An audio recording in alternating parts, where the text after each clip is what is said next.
What is up, everybody? Welcome to The Stack. I'm Alex. I am Pete. And on The Stack, we talk about a bunch of books that have come out this week. And if you would like an ad-free version of this podcast and all the podcasts we do, patreon.com/comic book club. Just going to plug that right here at the top. But let's get into the comic books, which are a little more fun than the plugs, and talk about Cheetah and Cheshire Rob the Justice League, #1 from DC Comics, written by Greg Rucka, art by Nicola Scott.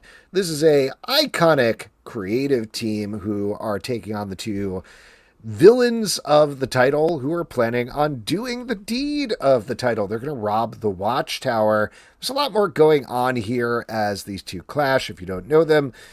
Cheetah is classic Wonder Woman villain, and this is set in continuity. It picks up after the point that we last saw her in the current run of Wonder Woman. And Cheshire loves poison, and she loves poisoning things and killing people and working as an assassin and fighting that way.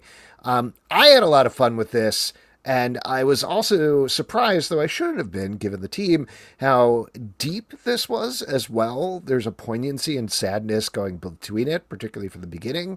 But what did you think, Pete? Well, first off, cool cover. You know what I mean? Yeah, this is fun. I like the fact that they're going to try to do this horrible idea, which is try to rob the Justice League. Why would you think you could get away with that?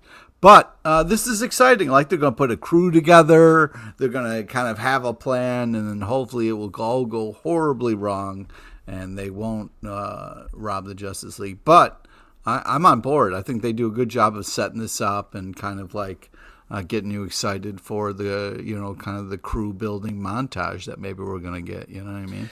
The things that I really liked about this, and I should definitely put a blanket spoiler warning for everything we're going to talk about here on the podcast today, but it starts off with Cheetah being frustrated and angered because she has this unending hunger because of her curse. We don't really talk about this through the rest of the issue, but I do think this is the underlying thing, the idea of the series, is Cheetah doesn't want to be Cheetah anymore. We haven't seen how that plays out necessarily with Cheshire, who mostly is like, yeah, I'm having a good time killing people. Let's go, make them explode. And that is fun, and that's enjoying. But I assume there's going to be a little more going on with her as well. Plus, you're getting Nicola Scott's art, which is impeccable. Yeah. The action is great. The character is great. There's a scene where it's just the two of them sitting at a diner, and it's fascinating and so much fun. Yeah, that is a cool panel. You're right. Just a really, really good kickoff to a series. Why don't we move on and talk about something that I'm very excited to talk to you about, Pete? All new Venom, #9 from Marvel, written by Al Ewing, art by Carlos Gómez. Again, I want to mention the spoiler. Excuse me, I'm turning into a Super Saiyan. Yeah! Come on, Al, don't let me down. You're so close. Are we doing this? Are we fucking doing this right now? Come on, bro. So what Pete is freaking out about right now is the first half of the issue is finishing up the fight with Dr. Octopus. We have various symbiotes who are fighting back against him in the prison that they're in. But then there's a swerve about 2/3 of the way through the issue after Mary Jane, who is currently Venom, comes home and finally has a heart-to-heart with Top Knot himself, Paul. Pete, you want to take it away? Because I'm curious to hear, talk me through your feelings reading this issue, just in general. I'd love to hear it. I knew what was going to happen, and I kind of wanted to be like a ghost over your shoulder watching it. Yeah. So first off, really cool cover. Fun fight sequence. I love a great cover. It gets you excited. Sure. When I ask about your feelings, mostly I want to know whether you like the cover or not, and the answer I gotta is start always at yes. the beginning of my notes. Otherwise, what are we even doing? All right. So we get this MJ and Paul talk, and I'm going, oh, yes, because Paul is doing all of the wrong things. He's not reading the room. He's just going into his speech, which, nervous guy, I get it. You know what I mean? You got something you want to get out your chest. And, so he does this dump and talks about how much he loves MJ, and she's like, yeah, well, I want to break up. And I jumped out of my seat and I was like, yes, peace out, Paul. This clears the deck. And I was like losing my mind. But then I'm thinking, like, no way Amazing Spider-Man is going to kind of follow up on this. Like, I didn't think about hold on. that. Don't jump the gun. We'll get there. We'll get there. I just can't believe that this kept going. Because this was enough. I was like, oh, this is great news. This is just great news. So I was very excited reading this, losing my mind, cheering Al's name, just going, come on, Al, do it. Do what the fans want, Al. Be the hero that we need right now. This world is insane. We need this, Al. Come out! And I will just mention, though they aren't directly connected, I would recommend reading All New Venom, then Amazing Spider-Man after that. Yes. That's the same order I read it in. And again, like, they're not explicitly connected, but you can draw your own connections there. But also, Alex does he takes this time, he puts together this stack, not only in order, but he curates a stack for you. And I think he does a great job. Oh, thank you. Thank you so much, Pete. I really appreciate that. I've been really enjoying this series, irregardless of what's going on with Paul and Mary Jane. And in fact, I think, like we talked about before, all the stuff with Paul in this series has been very funny as Dylan just rips into him and he just keeps dropping bummer after bummer about his personality. So I really like this conversation. I like that that everything slowed down for a moment to just have this conversation between the couple that is long overdue, rather than barreling through the superhero nature of it. It's interesting the place that they end up in, and I'm curious to see what happens next, because I do think, not to contradict Pete, but I do think they're playing with our emotions a little bit. I do think there's going to be questions about, like, how much of this breakup is Mary Jane and how much is Venom that we're going to follow going forward. That doesn't mean that they're, like, because Marvel famously loves drinking fans' tears, just like loves it. It's a soap opera, and so many people, not you, of course, Pete, but so many people forget this all the time, that the whole idea is to get emotions out of you on these things. And if it was actually just like, yes, Mary Jane and Peter are happy forever, the end, I would show up every day for that comic. But nothing will happen. That is the end of the comic. I want to read something where two people are happy. All right, sue me. Sure. Go read the marriage papers of the New York Times. Pete. The marriage papers? I don't know what they're called. What are they called? What are they called? Marriage announcements. There you go. Oh, my read God. Those. If you want to read that, they're right next to the funny pages, and it's basically the same thing to me, because the divorce rate is high in this country, and it's here's my problem, okay? Everybody's like, oh, yeah, Peter can't be happy. Peter can't be happy. Oh, shut up. We can have moments of goodness. We can also have a relationship that is a rock, that is a staple, and other things happen to them, okay? I don't disagree with you on that. But the place that we are in right now, it already happened. They already broke up. So as it is, this tension between Paul and Mary Jane, seeing where that goes, how that plays into her relationship with Peter, what Paul does next, that instantly makes all of this much more interesting to follow for me. All right. We'll see. Anyway, good stuff. Excited to see what happens next. Yeah, let's talk Archie stuff. versus Minor Threats, #1 from Dark Horse Comics and Archie Comics, written by Patton Oswalt, Jordan Blum, and Timmy Heague, art by Scott Koblish. Per the title, we are getting these two weird worlds mashed together. Specifically, the Riverdale kids, thanks to some shenanigans from Sabrina, end up heading to the same city as the Minor Threats characters, with everybody getting embroiled into it, including Archie ending up in Playtime's gang by the end of the issue. These two tastes could not be more unlike each other. Like, this is not like, ooh, you got peanut butter in my chocolate, which frankly are very complimentary. It's yes, like, they are. It's, you got fish in my something that doesn't work with fish. I don't know. I was about to say peanut butter, but you could have peanut butter fish. Maybe chocolate fish. No, that works as well. I don't know. A lot of tastes work together is my point. Anyway. What I really liked about this issue is Scott Koblish draws it in two entirely different styles. For the Archie characters, he draws them as the classic Archie characters. For the Minor Threats characters, he draws them in a more gritty style that is complementary to the Dark Horse book.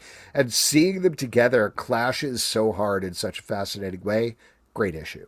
This is a fantastic issue. I also love the art on the cover. This is a cool cover. It sets a great tone for this book. And this is a blast. Love the art. Love the story. This feels like a just really well executed idea with this crossover and Sabrina thrown in the mix here. This is all the things that I love together, and this is really well executed. This issue gets me very excited about what's to come. This is in great hands. I love this team. I feel like this is going to really take off. This is a fantastic first issue. I'm very excited for what's to come here. Absolute Superman, number 10 from DC Comics, written by Jason Aaron, art by Carmine Di Giandomenico. Big issue here as Superman faces down with Ra's al Ghul, leading to a big twist reveal at the end of the issue that I really feel like I should have saw coming, but I love what it has to say here. Another great issue. My only little qualm with it, as much as I really like Carmine Di Giandomenico's art, is it's a little bit of a bummer to me that Absolute Superman has had several artists at this point when the Absolute line has been so purposeful and art forward. This is the one book that feels like they've been going forward so quickly they keep switching it up a little bit. And it's a good issue. It looks good. It's not that it's worse or better than what Rafa Sandoval was doing, but I missed the consistency of that. Huh, interesting. Okay.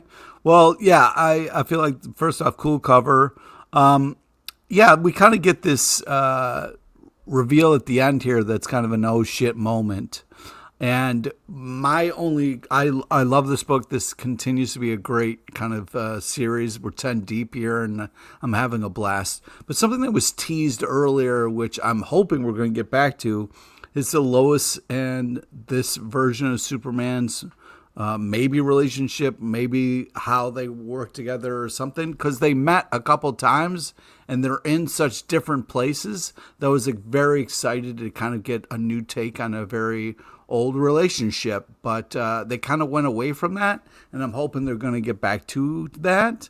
But all that being said, a lot of action in here, some crazy kind of twists and turns. I'm still on this ride and loving it. Interesting. Based on what you said earlier in the podcast, I wouldn't have expected that you'd want to see something romantic happen in one of these comic books, but I guess so. Yeah, it's very weird surprising. like that. Yeah. What I like about the reveal at the end, and I'm not really spoiling it, but one of the big themes that Jason Aaron has been playing with throughout this book is how corporations control every aspect of human life. And here we get to see how that affects different sides of the issue is the best way that I'm going to say it. Something sides. Well, there is manipulation that goes on where billionaires are playing both sides against each other to reach their own ends, and that's exactly what they're doing through the lens of a big action Superman adventure. One World Under Doom, number 6 from Marvel, written by Ryan North, art by R.B. Silva. And this issue, one of the most dynamic things that can happen, does happen. Reed Richards and Dr. Doom sit down and have a televised debate.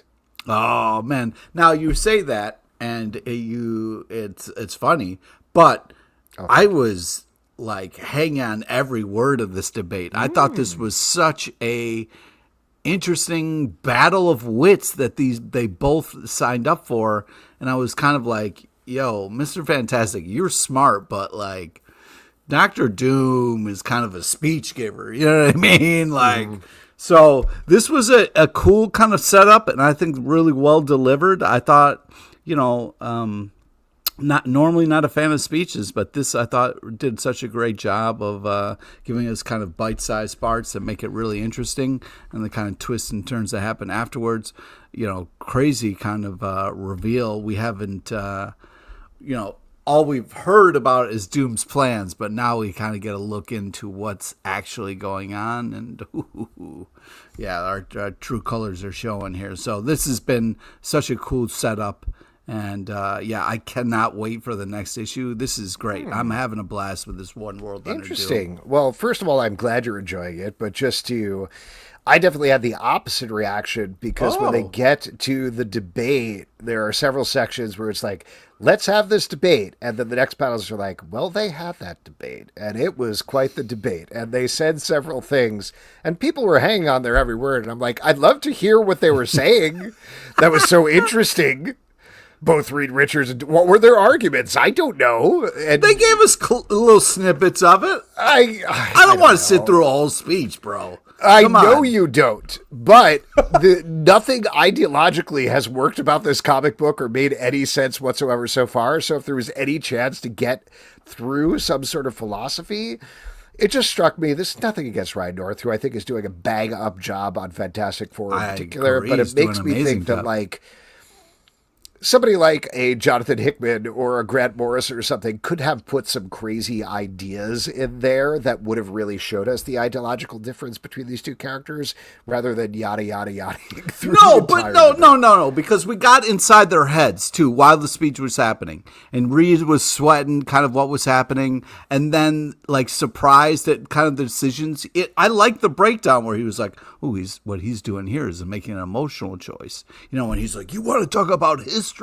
I'll tell you about history. I thought that was great where instead of it just being giant blocks of just dialogue, the way it was broken up, I felt like it flowed so much better. So sorry we had opposite reactions, but I really liked the more digestible kind of breakdown of it. So, but interesting you like that the Chat GPT version, and fuck yourself. I don't Cornell. like AI. Go fuck yourself, Cornell. I'm not going to sit here for this. I will say the one thing that I also didn't love the reveal of how Doom is getting his power because I felt like we knew that was coming, but at the same time, it's such a bummer to be like, oh, so he was what? Dude, come on. Oh, the guy who's been a supervillain this whole time, you're bummed that he's still a supervillain, bro? No, my main thing is that, like, I don't think they've really done enough with the concept of him being Sorcerer Supreme and the idea that everything that he's done as Super Sorcerer Supreme is basically the exact same thing we would see in any Doctor Strange comic, which is fine. The reveal here, as we said, spoiler warning, is that he is having a million what he calls volunteers who he is sucking the energy off of to power his magic. Classic Matrix, humans are batteries. 100%. Yeah. But there doesn't seem to be anything different than what he could have done as Sorcerer Supreme. So maybe we'll find out. But why was he sucking the power from a million people? Why did he do this? There was nothing that seems to delineate there. And yeah, again, maybe we'll find out. The one very cool moment that also ended up weird was when he, per the cover, actually ripped off Mr. Fantastic's face, but then Mr. Fantastic's face kept talking separate from his skull. So I have some follow-up questions, but maybe I'll leave them for another time. Oh, wow. You don't know how face talking happens when you don't have a face?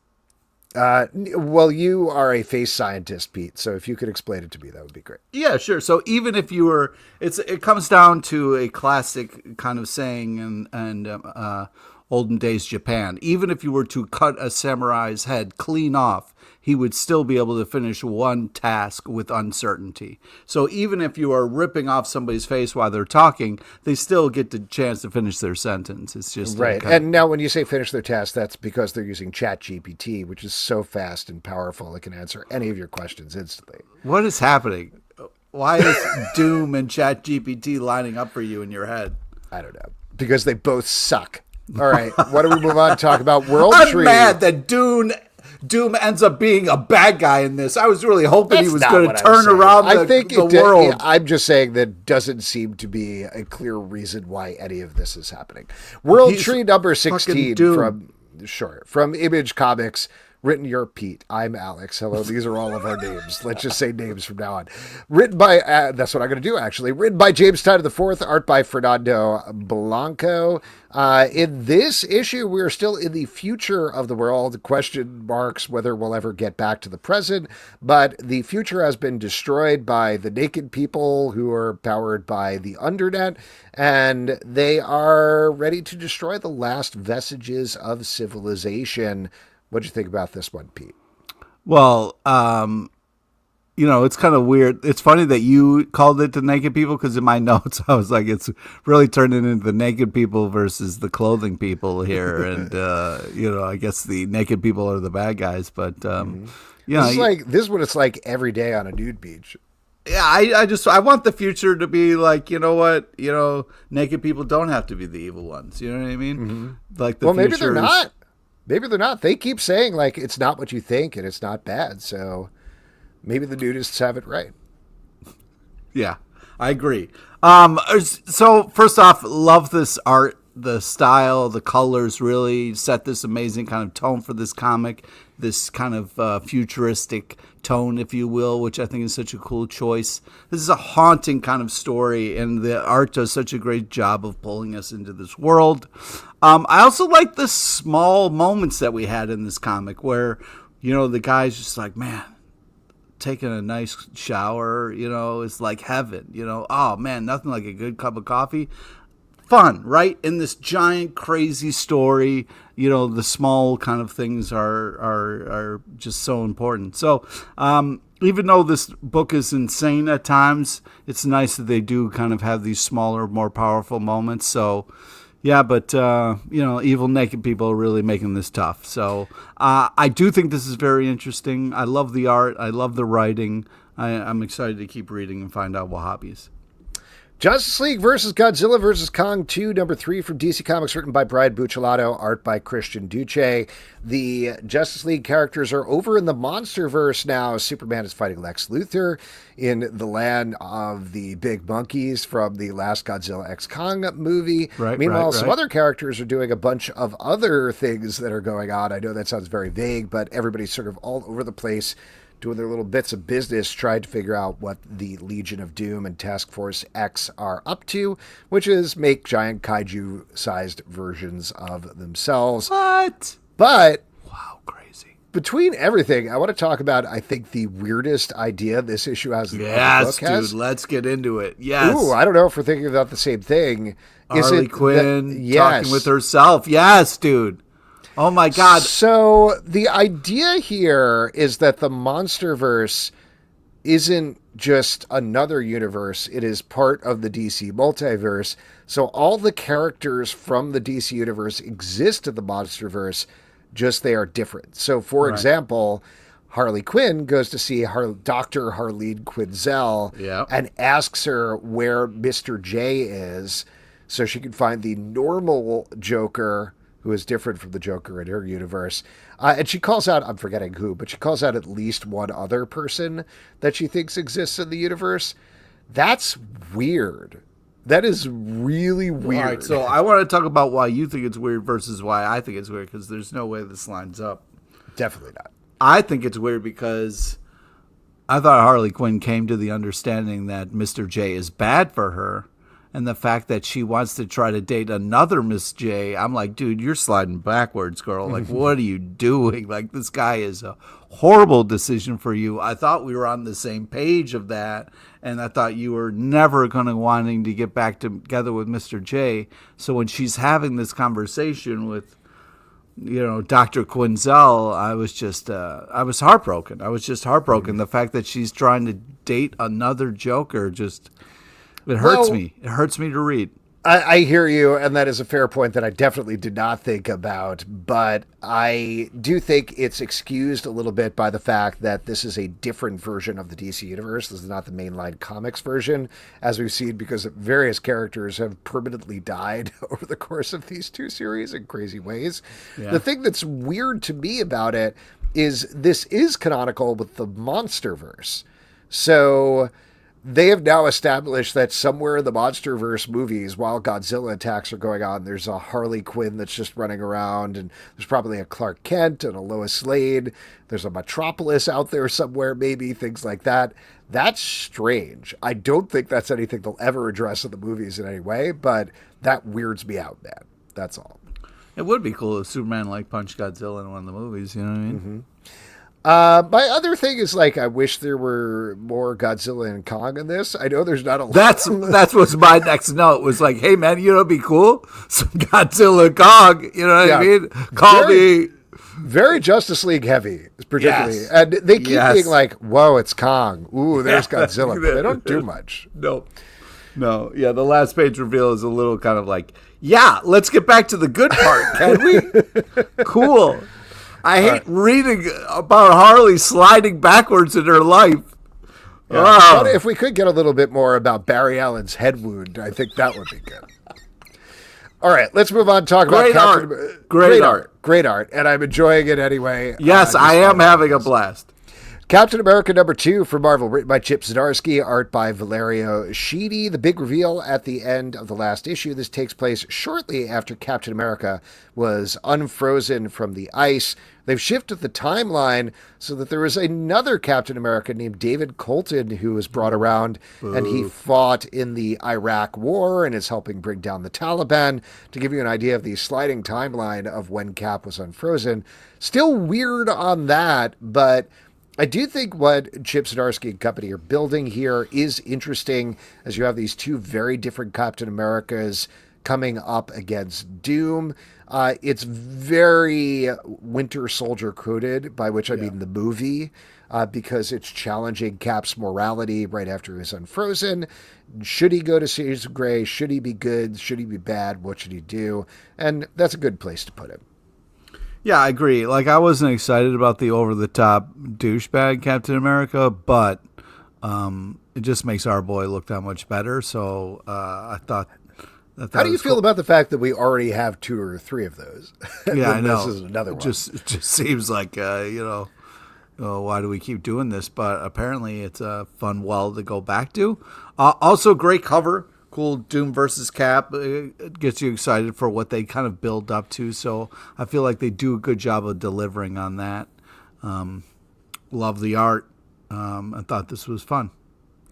Rick and Morty versus the Universe Summer of Love, #1 from Odie Press, written by Daniel Kibblesmith and Jody Hauser, art by Phil Murphy. This is the second part of the Rick and Morty versus the Universe crossover, which mostly includes a mini-series and then a couple of one-shot spin-offs. Here we're getting to see Summer take the universe onto a bachelorette party. And I will say, as a fan of the show, I think they perfectly channel the tone of the show here, not just in the humor, but also the pathos of the show in this issue, because it really digs into Summer's psychology in an interesting way. So really like this issue. Also, crazy violent. Yeah, well, yeah. I mean, it's Rick and Morty. But, yeah, I agree. I do think this does such a great job of channeling the cartoon and making it feel like it really is an extension of that in the universe. Yeah, I mean, it's a Summer-ish, which, Summer's a cool character, but maybe not my favorite. But who's your favorite? Well, I mean, I would go with probably Rick. That definitely feels like you've never watched an episode or read an issue or anything. You just know the name of the show and said the first word. No, I mean, I've seen a lot of... I love and... Well, I mean, it was hard because I was like, oh, there's a lot of fun, characters, but Rick is a raging alcoholic and, struggles with that. So, it's something that I it's relatable. Yeah, it's relatable. I like that about him. Anyways, yeah, I mean, Summer's like, fuck you, I'm going to throw the craziest rager this world has ever seen. So fun setup, you know what I mean? And they deliver on that promise. Storm #11 from Marvel, written by Murawa Ayodele, art by Mario Santoro with CF Villa. If you're interested in this crossover, check out the interview we did with Murawa when he was on our live show a couple of weeks back. But as this is the second part of the Thunder War crossover that takes place entirely in Storm. Yeah. And boy, oh boy, there is a lot going on in between a Thunder Council convening, an evil Thunder God closing in on Storm. Also, Galactus is just kind of like hanging out. Dude, lots happening here. I'm not going to let you... All right. First off, let me just start by saying, amazing cover. This is awesome. I'm having such a blast with this Storm comic. This is so great. I was geeking out. Beta Ray Bill's in this. This is really badass. This whole God Council meeting thing was awesome. The image of Galactus sitting next to a hospital is a very powerful image in an unbelievable panel. So when you were like, oh, Galactus is hanging out. Why is it? I like that panel. Awesome. I thought it was fun, but why was it powerful? Because, dude, even a hospital takes a giant entity and makes them sit the fuck down. Like, the fact that he is just like sitting next to a hospital, kind of somber, lot of sad shit. It was happening in the powerful to hospital. you that Galactus needed to deal with our overcrowded healthcare system. Yeah, it's a real problem, man. And even Galactus right, needs to sit down and be like, I don't know how enough. to fucking fix this. This is fucking shitty, bro. Yes. I'm sorry. It doesn't say Devourer of Worlds on your Aetna card, so we can't accept your insurance. Apologies. Oh, man. Oh, it's not funny. It's not funny because it's true. Yeah, this continues to be so great, man. I don't have Cobra. I am Cobra. Oh, Jesus. Yeah, amazing art. This continues to be on the poll list. This is great. Great stuff. Beautiful art. This one thing that I did want to call out that I think I've been forgetting to mention. The sound effects in this book are so good. There's a thing where it's like, I'm forgetting the exact words, but it's like swipe, grab, throw. Very fun. Makes me laugh every time. Absolute Green Lantern #5 from DC Comics, written by Al Ewing, art by Janoy Lindsay. In this issue, there is a big fight between Joe Mullen and Hal Jordan. Hal Jordan is the Black Hand. Joe Mullen is the Green Lantern. But there's a very different continuity. We have a lot of different things going on at the same time here as we continue to flesh out this mythology.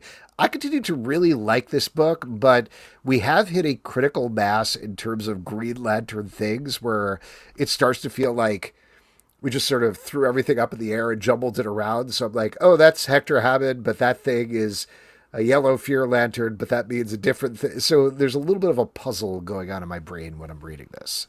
Okay, that's fair. Cool cover, creepy ring beginning, which a horror movie start. I'm always like, oh boy, this is too scary for me. Maybe I shouldn't be reading this.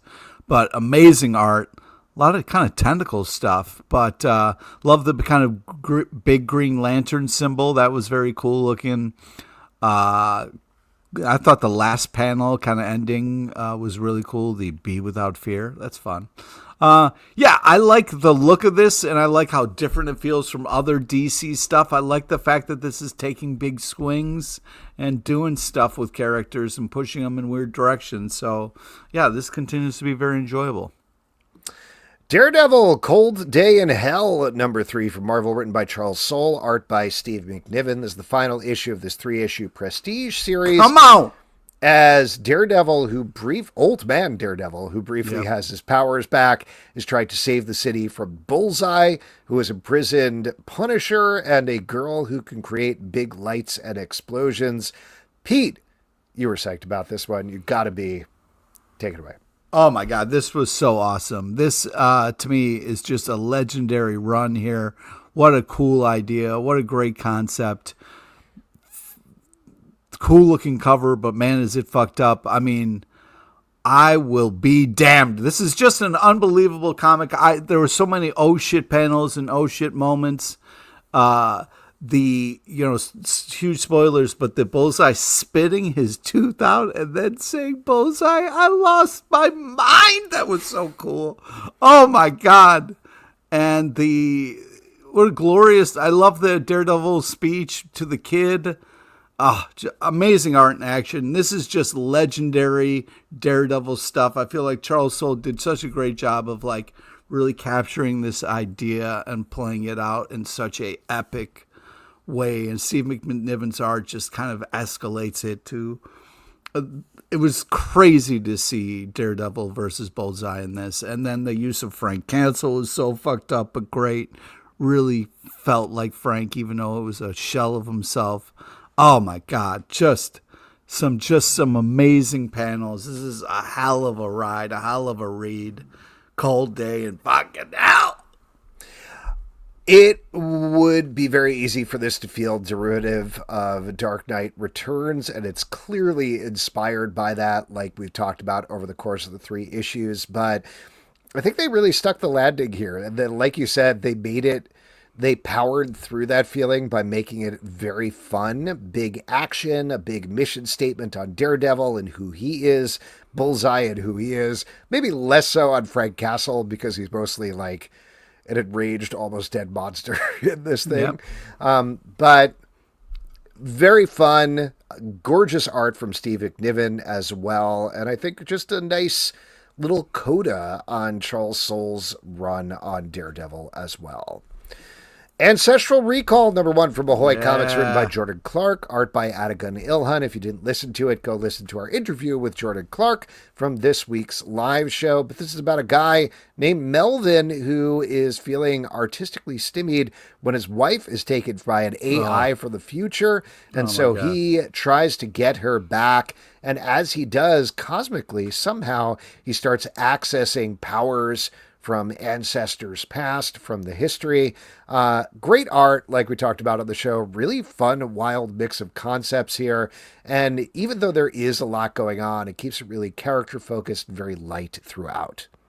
Yeah, this is just so cool. I really love this kind of part of a love story that we see kind of get ripped apart. And this is such an interesting, unique idea. I love the kind of like the way the main character talks through grunts and kind of messy, scrambled word balloons. It's got such a great feel to it. You immediately kind of like are rooting for this character in such a great way. And the art sets such a cool tone to a world that you want to explore more. Yeah, I was really impressed with this as a #1 issue.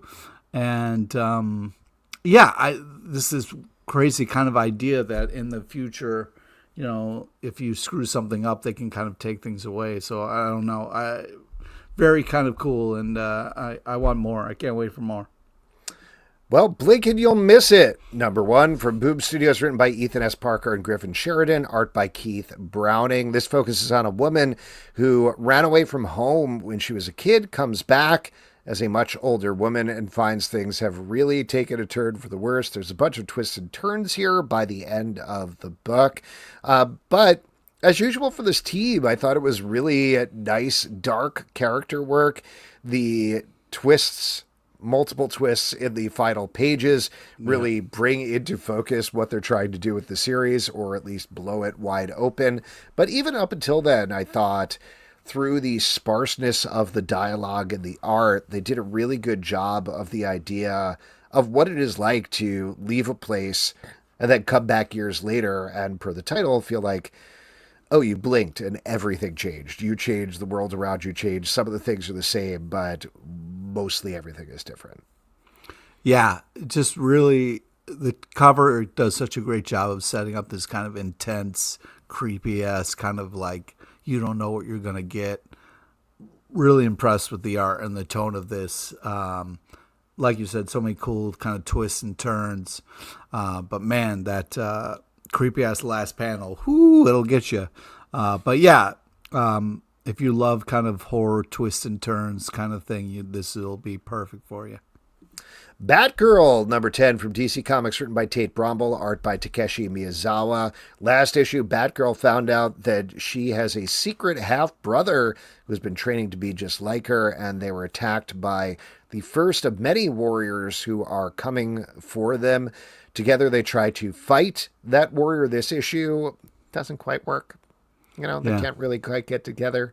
And then they figure out how to get it together.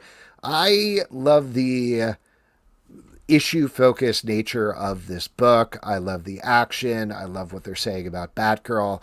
I was the holdout at the beginning of this run, but I am all in at this point. No pun on the DC initiative. Nice, dude. Love to hear that. Yeah, amazing cover. Love the fact that we're sitting in this brother-sister reveal and the kind of things that are happening, and love the art, love the action. This is one of my favorites on the shelves right now. And as JT Sizzle always says, he loves brain humping, and man, do we get inside the characters' heads. And sorry, real quick, he's a thought monster. Which episode did he say that on, that he loves brain humping? Oh, God. He said it for so long. He's always said, like, oh, yeah, I love getting inside characters' heads. You know what I mean? Oh, but yeah, no, I've heard the get inside characters' heads. You like to say that he says that a lot. But when specifically did he say brain humping? Oh, man, he said it a bunch. I can't remember when the last time he said it. Did you write it down on one of your Arby's pads or something like that? Sorry, wrong podcast. We talked about that on a different Don't cross the streams, man. Don't cross the streams. Nobody has to know about your Arby's pads. There was a artist where you said Arby's and then the next Silva. I gotta say, I was like, are you going to bring up the Arby's thing again? Here's the thing about Arby Silva is literally every time I read an issue of One World Under Doom, I get to Ryan North and art by Arby Silva, and I'm like, sir, Arby's. this is an Arby's. And I feel like that's probably rude to him. Yeah. So I don't want to say that. Because his art's amazing. His art's amazing. I don't want to say that. I would never say that out loud. Yeah, good thing you Certainly didn't. not on some sort of recorded medium. Oh, that would be so embarrassing. It would. For me. But yeah, if you're a real thought monster, like JT says, you'll definitely kind of enjoy the fact that we do get to kind of learn more about Batgirl in this, which is really great. Well, why don't you all hump your brains over to the next one with Amazing Spider-Man #9 from Marvel, written by Joe Kelly, art by Michael Dowling. Pete, excited to hear what you thought about this one as Peter Parker recovers from his beating of a lifetime in the last issue from Hellgate. Turns out he's seemingly given up being Spider-Man. He's got a boot cast on his foot. He's actually going to his job, but he's not talking to Aunt May. He's not dating Shay, the love of his life. He's dating somebody else, it seems like. Who's Hun? Who is Hun? That is the big question on everybody's lips. But we also get, like we hinted earlier, seemingly sort of the pseudo second part of this conversation as MJ comes to see Peter and reveal that she's Venom. Over to you, Pete. Yeah, so the emotional roller coaster of this is just insane. But first off, crazy cover, really impressive art. What the fuck just happened, dude? I was on such a high. I was having such a great time.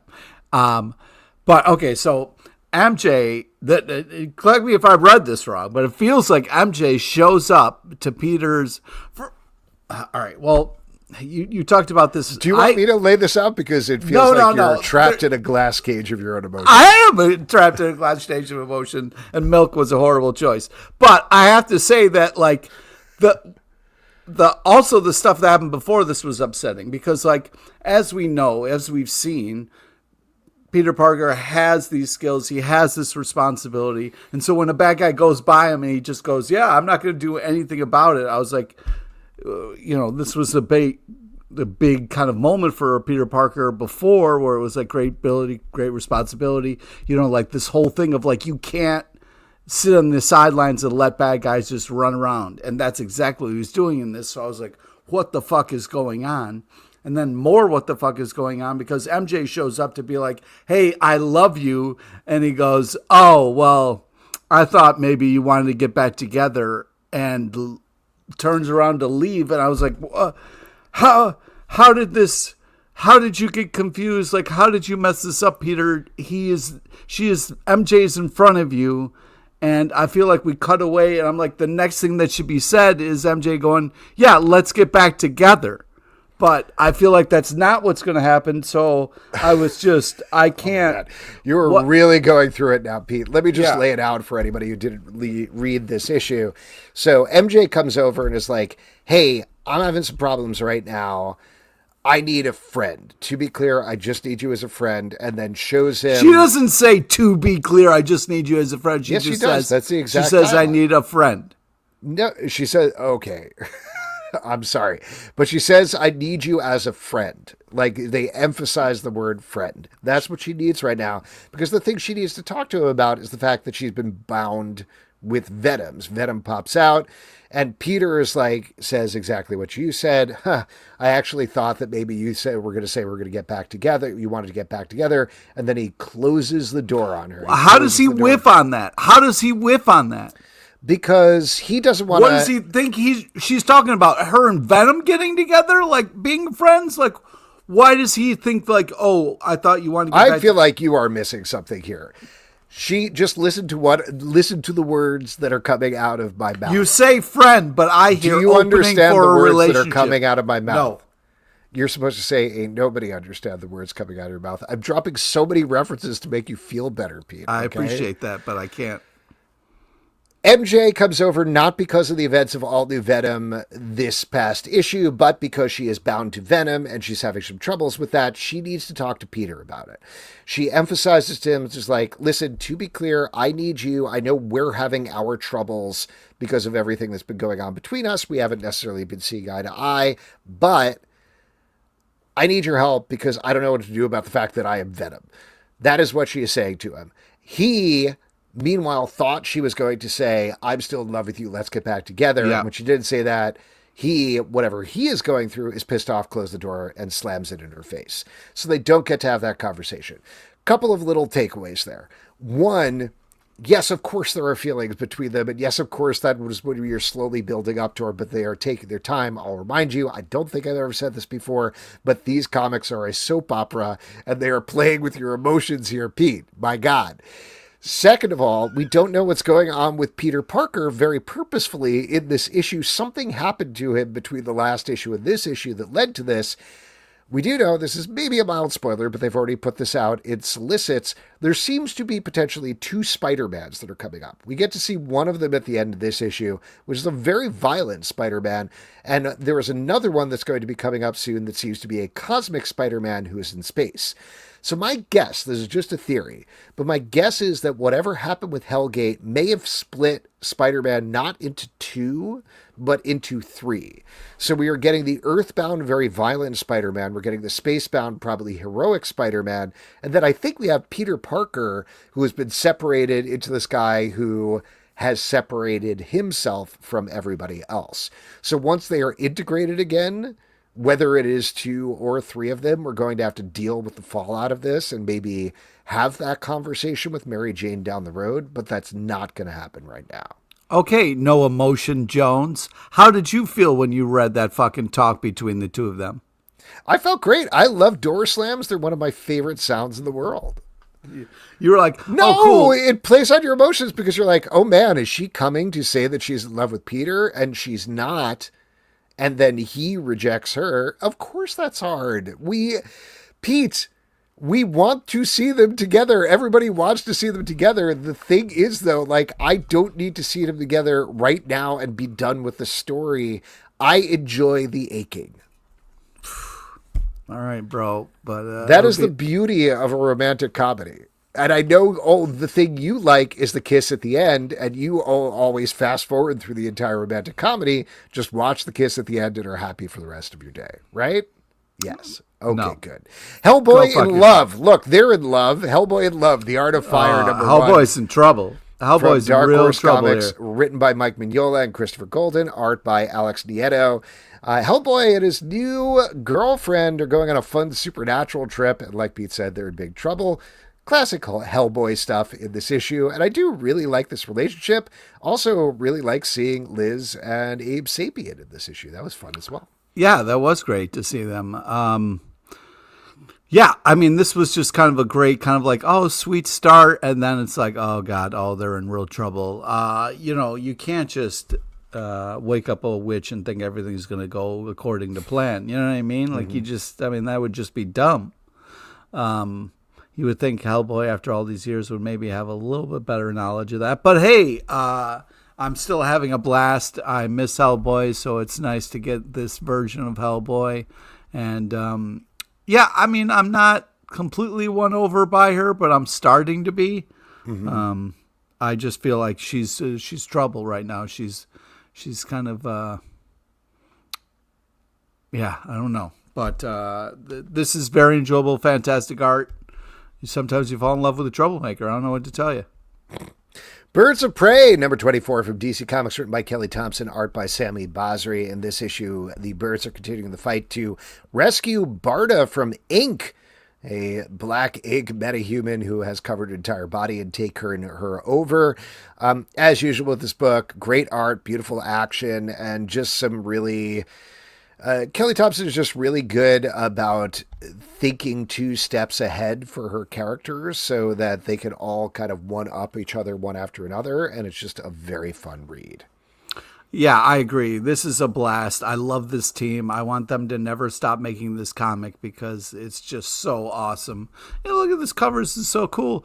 Barda is the best. I love all the action in this. And as Justin always says, there's some fun headhunting moments in here where you're really inside the person's head and kind of enjoying. Sorry, did you change it from brain humping to head hunting? Is that...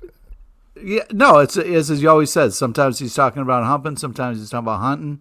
But you're always inside the head. Yeah.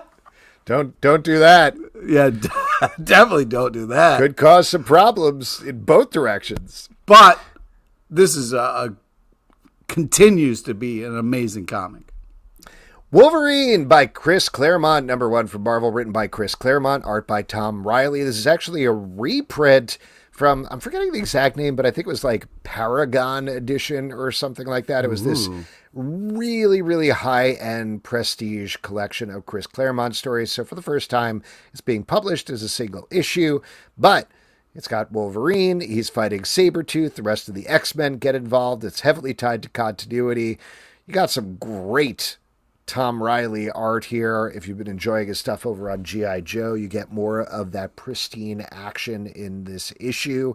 You know what? You got to know what's going on with Chris Claremont's run on X-Men to understand this, but I do, so I liked it. Yeah, I was very excited by this. This is an intense-ish, but a lot goes down. Tons of fighting. Sabertooth fucking shit up physically and mentally. Just amazing art and action. And this is awesome.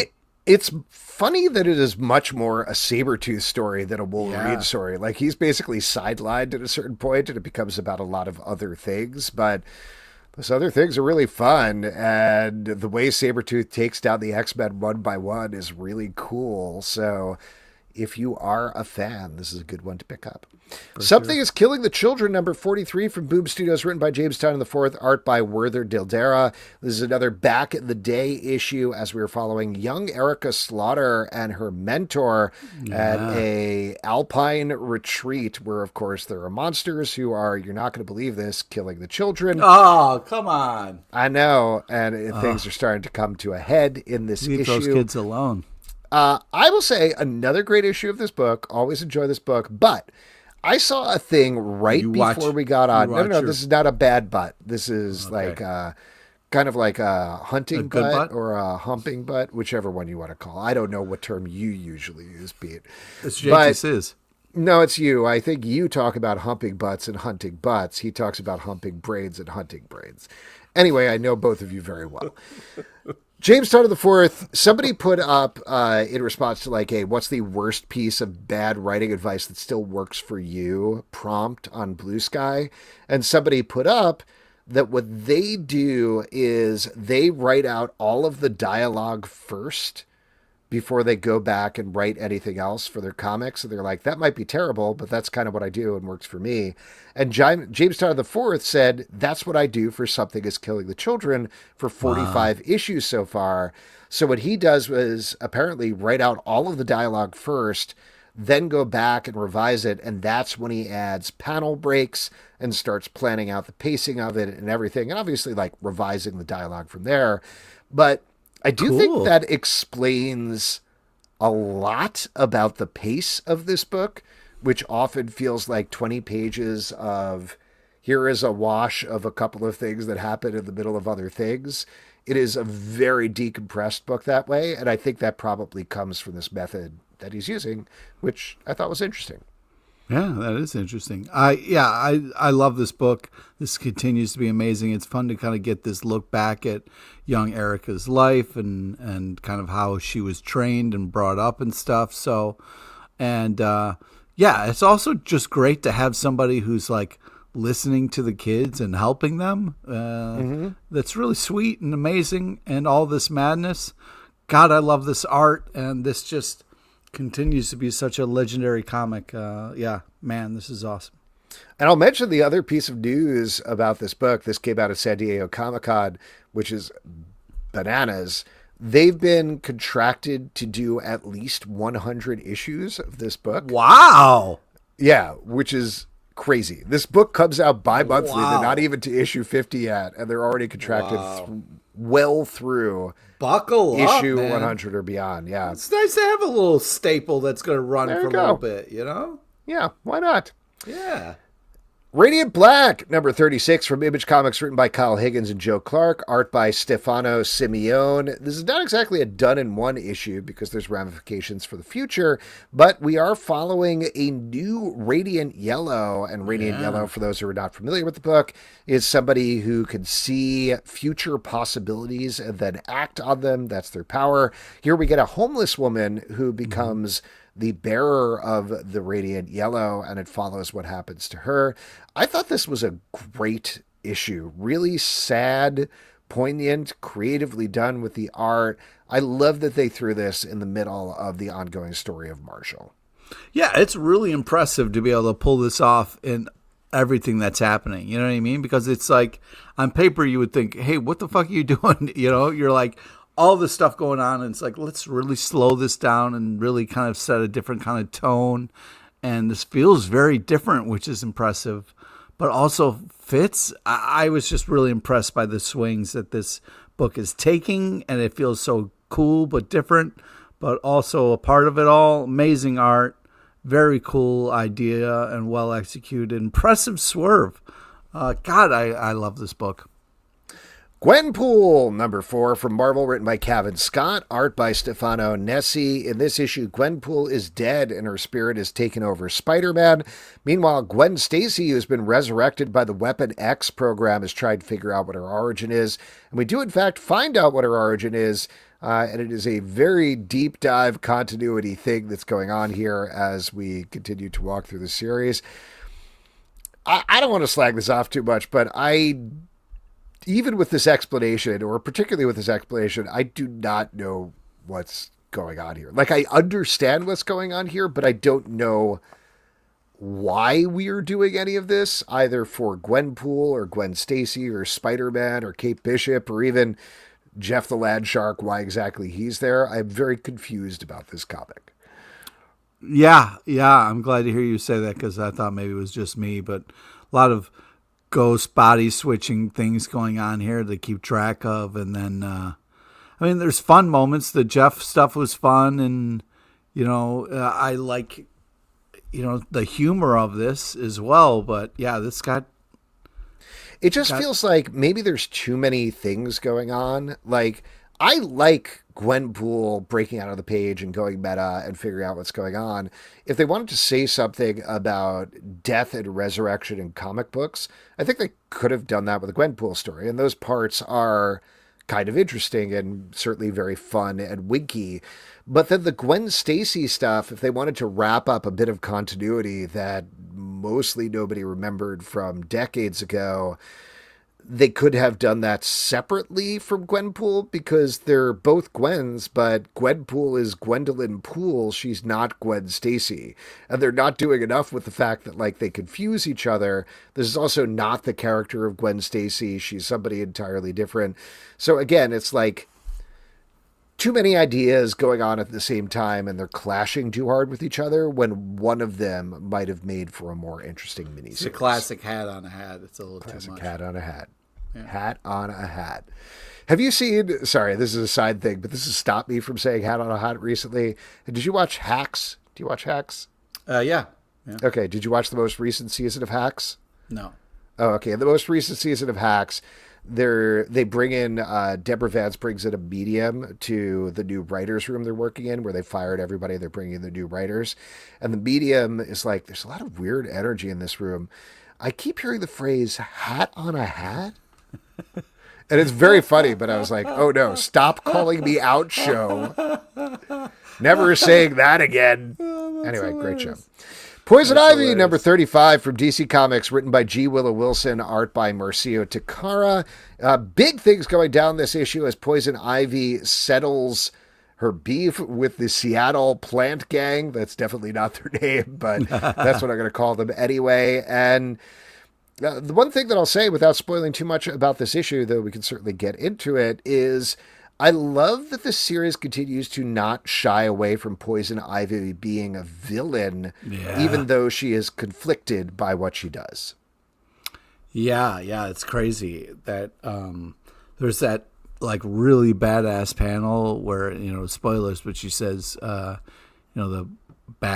quote unquote bad person's like, you should have killed me. It would have been nicer. And then Poison Ivy says, I know. Like, oh, that is some cold shit, man. Amazing. But to be honest with you, I'm just thank you. Yeah, I'm here for who Janet's going to end up with, because I'm pulling for Croc and Janet, and I don't know, man. I don't know. Janet's been kind of all over the place, and I just want her to land safely, and I don't know why, but I'm pulling for Croc. You're shipping Jock. Granite? Yeah. I like Jock. We did this joke before. Yeah.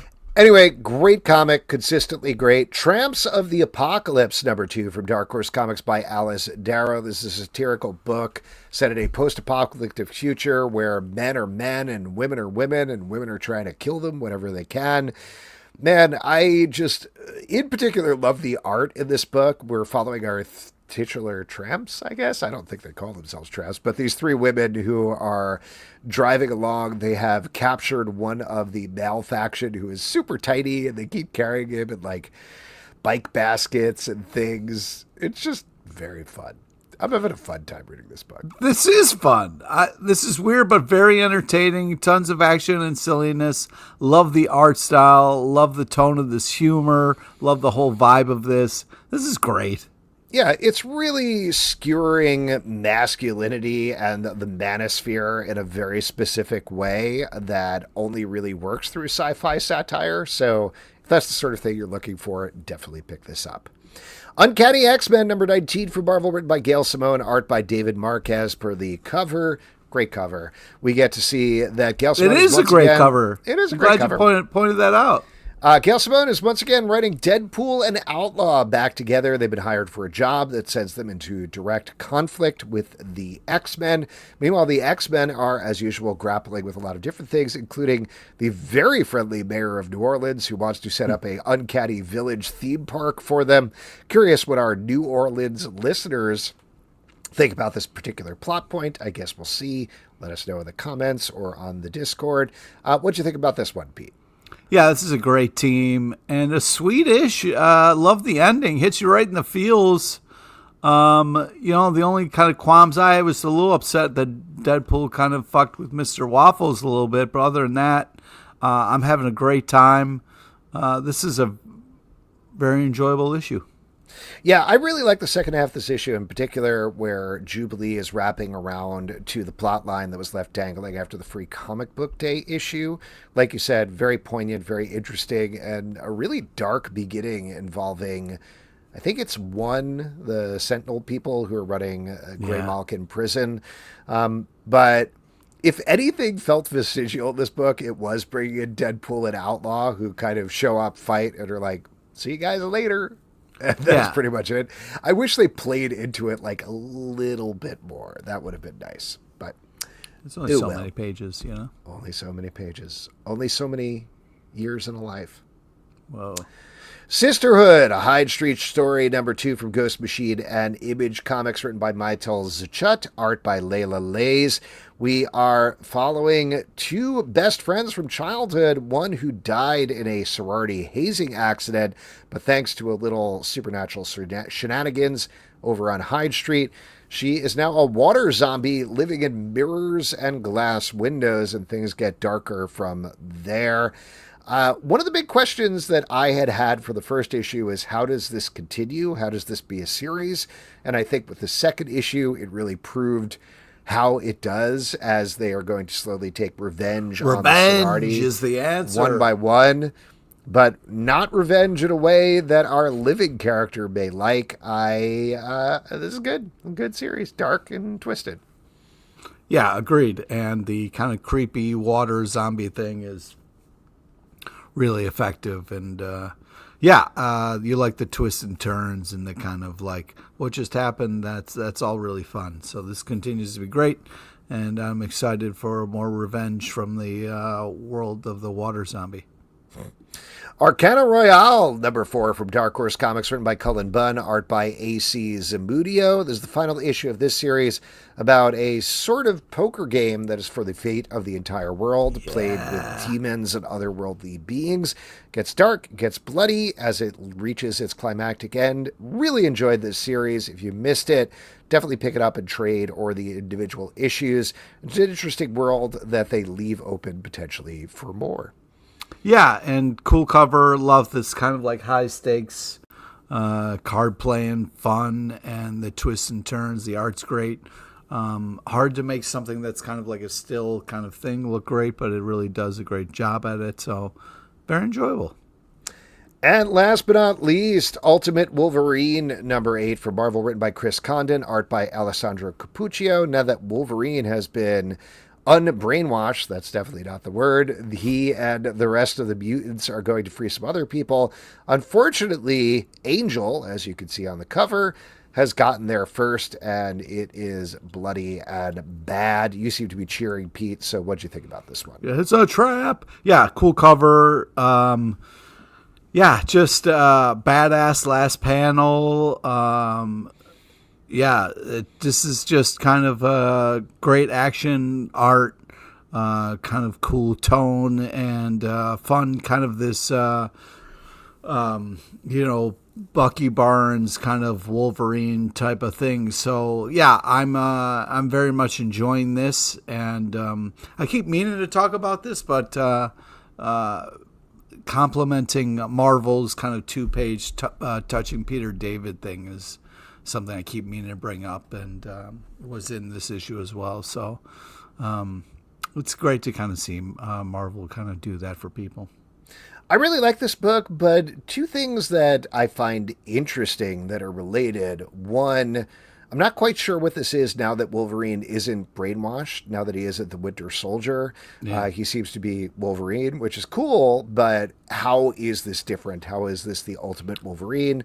I guess we'll find out. And the other thing is, this is more Ultimate X-Men than Ultimate X-Men. So again, like I said, these are related, but I wonder how we get back to really getting that razor focus on Wolverine versus making it a classic X-Men team-up book in a dark future, which we've seen in the regular universe a lot of times. So like this, gorgeous art, like you said, but those are questions I have as we continue throughout this book. And that is it for the stack. If you'd like to support this podcast and all the podcasts we do, patreon.com/Comic Book Club. Also, we do a live show every Tuesday night at 7 p.m. to Facebook and YouTube. Come hang out. We would love to chat with you about comic books. Apple, Spotify, Android, or the app of your choice. Subscribe, listen, and follow the show, comicbookclublive.com, for this podcast and many more. Until next time, keep humping them brains, but not hunting them, because those are two different things. Two very different things, yes.